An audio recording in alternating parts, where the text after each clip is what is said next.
Assalamualaikum warahmatullahi wabarakatuh. Perkenalkan, saya Oza Alfianita, NPM B1A019229 dari Fakultas Hukum Universitas Bengkulu.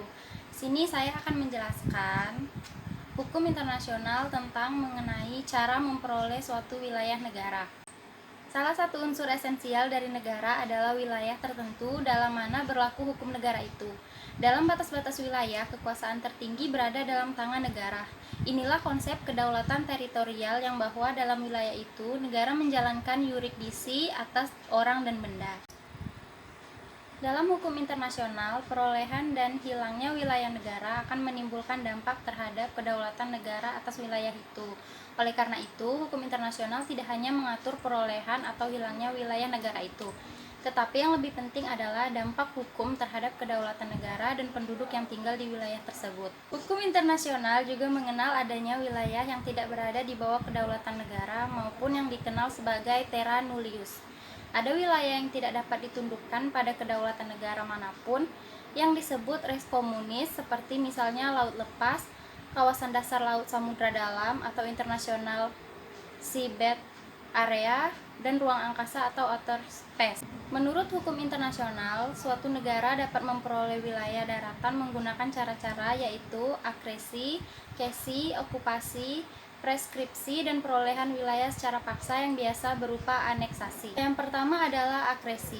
Akresi adalah penambahan wilayah yang disebabkan oleh proses alamiah. Sebagai contoh adalah terbentuknya pulau yang disebabkan oleh endapan lumpur di muara sungai, atau mengeringnya bagian sungai disebabkan oleh terjadinya perubahan aliran sungai. Penambahan wilayah dalam bentuk pulau baru dapat juga disebabkan oleh letusan gunung api laut. Dalam hal ini, apabila pulau baru tersebut berada di perairan wilayah suatu negara, maka otomatis akan menjadi bagian dari wilayah negara tersebut. Yang kedua, kesi.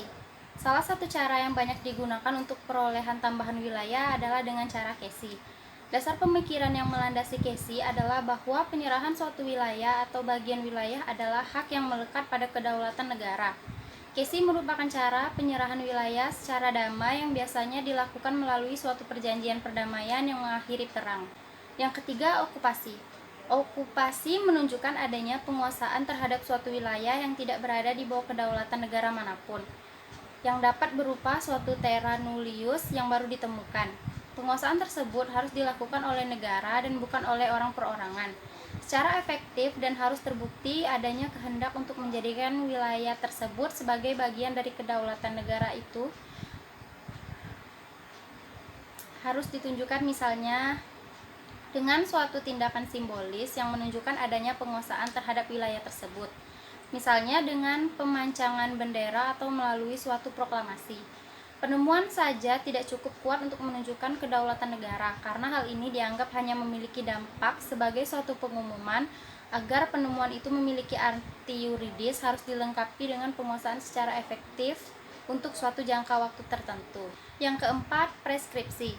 Berbeda dengan okupasi, preskripsi adalah pelaksanaan suatu kedaulatan oleh suatu negara secara de facto dan damai untuk kurun waktu tertentu, bukan terhadap terra nullius, melainkan terhadap wilayah yang sebenarnya berada di bawah kedaulatan negara lain.